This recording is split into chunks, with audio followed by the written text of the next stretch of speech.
সুপ্রিয় শিক্ষার্থীবৃন্দ, আশা করি তোমরা সবাই ভালো আছো।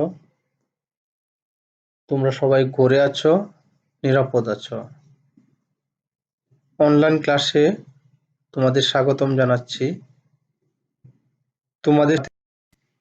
আমি জাহাঙ্গীর আলম, সহকারী অধ্যাপক, হিসাব বিজ্ঞান বিভাগ, শহীদ স্মৃতি সরকারি কলেজ, মুক্তাগাছা, ময়মনসিংহ।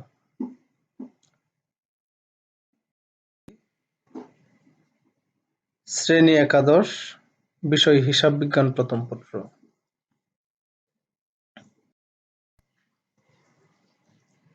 আজকের পাঠের বিষয় হিসাব সমীকরণ।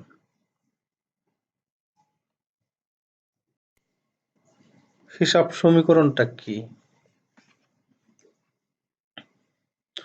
দুতরফা দাখিলা পদ্ধতিতে প্রতিটি লেনদেন বিশ্লেষণ করলে দ্বৈত সত্তা বা দুটি পক্ষ পাওয়া যায়, যার একটি ডেবিট ও অন্যটি ক্রেডিট।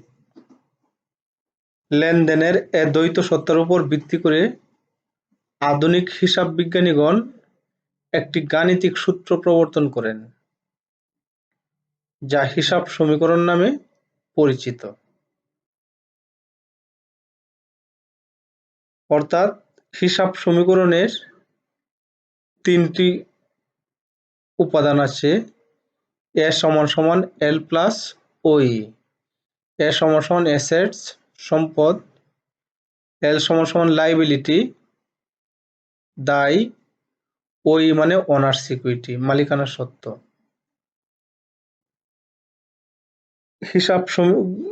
এই তিনটি উপাদান গাণিতিকভাবে প্রকাশ করাই হচ্ছে হিসাব সমীকরণ। যদি আমরা অন্যভাবে বলি,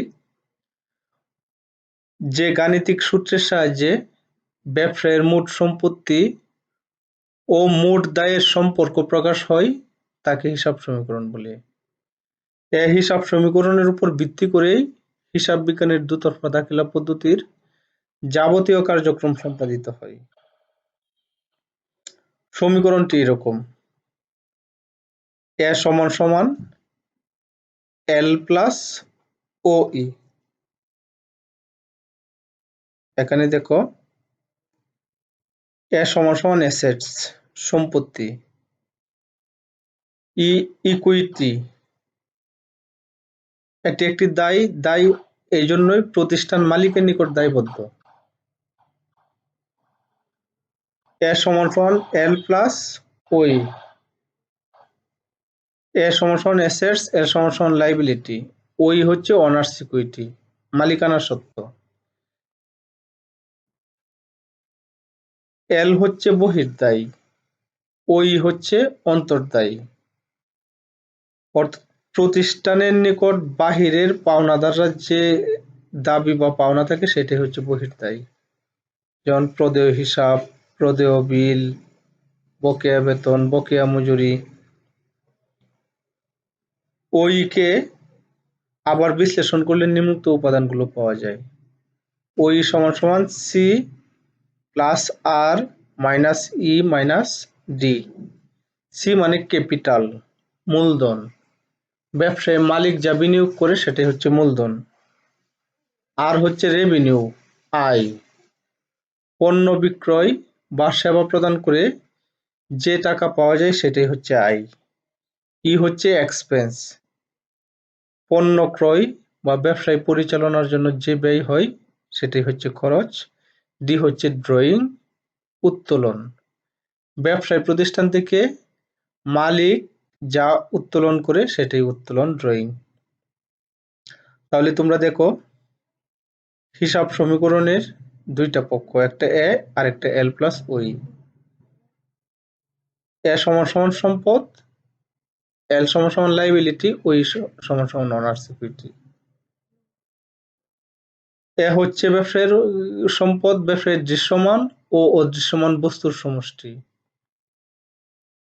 যা উপযোগ সৃষ্টি করে সেটি হচ্ছে সম্পদ।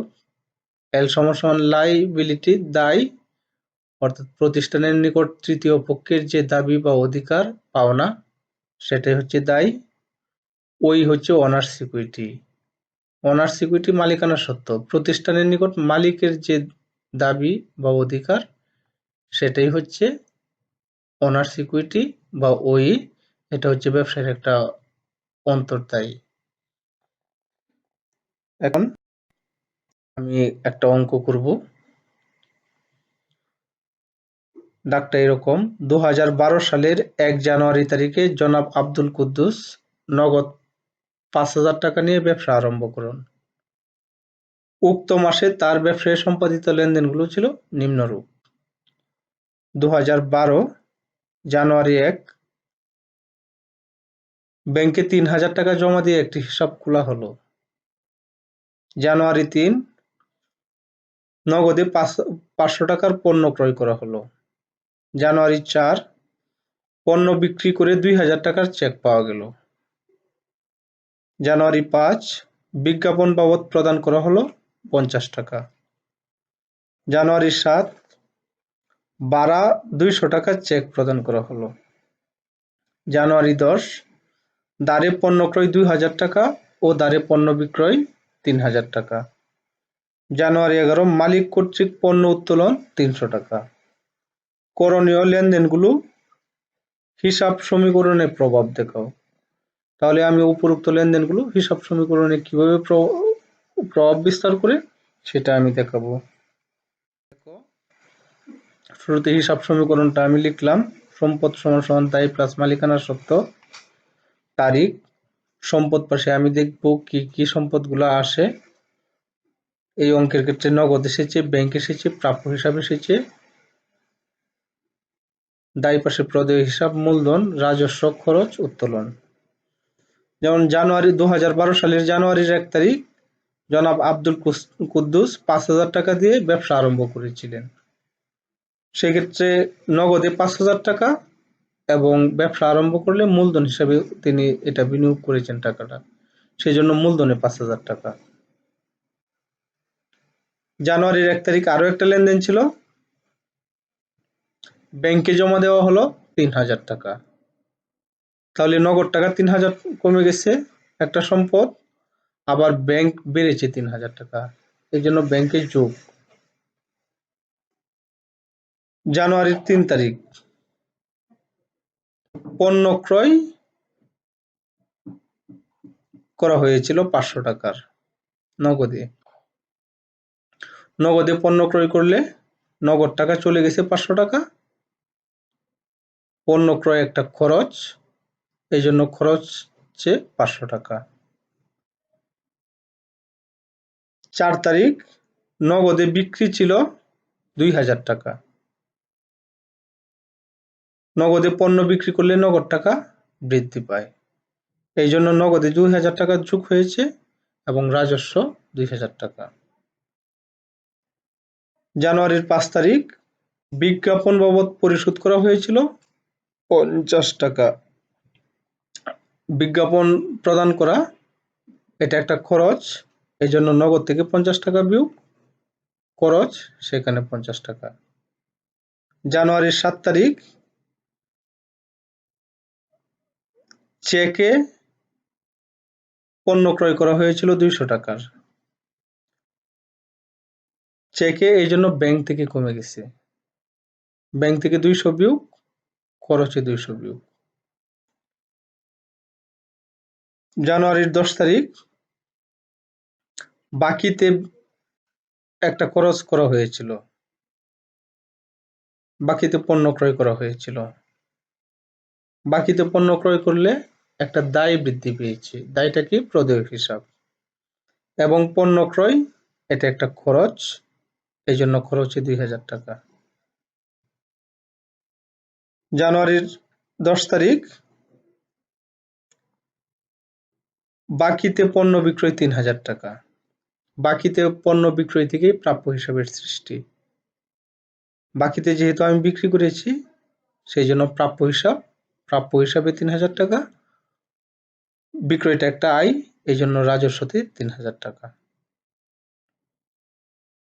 জানুয়ারির 11 তারিখ পণ্য উত্তোলন 300 টাকা। পণ্য উত্তোলন করেছি, পণ্যটা ব্যবসায়ের কমে গেছে, এই জন্য খরচগুলো আমি নেগেটিভলি দেখিয়েছিলাম। পণ্য যেহেতু উত্তোলন করেছি, খরচটা আবার বিপরীতধর্মী, এই জন্য 300 প্লাস, উত্তোলন 300 মাইনাস। তারপর আমি সম্পদ পাশের যুগগুলো করেছি। নগদে হয়েছে 3,450 টাকা, ব্যাংকে 2,800 টাকা, প্রাপ্য হিসাবে 3,000 টাকা, প্রদেয় হিসাবে 2,000 টাকা, মূলধনে 5,000, রাজস্বতে 5,000, খরচের নেগেটিভ হচ্ছে 2,450, উত্তোলনে 300। এই দুইটা যোগ করলে সম্পদ সমান দায় প্লাস মালিকানা সত্ত্ব হয়েছে। এখন একটা দেখো, নিচের লেনদেনগুলো হিসাব সমীকরণের প্রভাব দেখাও। মিস্টার জামানের 2013 সালের জুন মাসে নগদ 4,000 টাকা, প্রাপ্য হিসাবে 1,500 টাকা, সাপ্লাইস 500 টাকা, অফিস সরঞ্জাম 5,000 টাকা, প্রদেয় হিসাব 4,200 টাকা ও মূলধনের জের ছিল 6,800 টাকা। জুন মাসে তার অন্যান্য লেনদেনগুলো ছিল নিম্নরূপ। প্রাপ্য হিসাবের 1,500 টাকা পাওয়া গেল। 2 নম্বর, প্রদেয় হিসাবের 2,500 টাকা পরিশোধ করা হলো। 3 নম্বর লেনদেন, সেবা প্রদান করে নগদ 2,000 টাকা পাওয়া গেল এবং 1,000 টাকা পাওনা রইল, অর্থাৎ বাকিতে সেবা প্রদান করা হলো 1,000 টাকা। 4 তারিখ, অফিস সরঞ্জাম নগদে ক্রয় করা হলো আরো 1,000 টাকা। 5 তারিখ, জামান সাহেব ব্যবসায়ী থেকে 500 টাকা নিয়ে বাসার জন্য খরচ করেন, এটা এক ধরনের উত্তোলন। 6 তারিখ, বেতন প্রদান করা হলো 1,200 টাকা, ভাড়া প্রদান করা হলো 800 টাকা। তাহলে এই অঙ্কটা তোমরা সমাধান করতে চেষ্টা করবে। হিসাব সমীকরণ কি আমি সেটা দেখিয়েছি, হিসাব সমীকরণের উপাদানগুলো বিশ্লেষণ করেছি, হিসাব সমীকরণের একটা অঙ্ক আমি তোমাদেরকে দেখিয়েছি। এখন একটা বাড়ির কাজ দিলাম, এটা তোমরা সমাধান করতে চেষ্টা করবে। সবাই ভালো থেকো, গড়ে থেকো। তোমাদের সবাইকে ধন্যবাদ।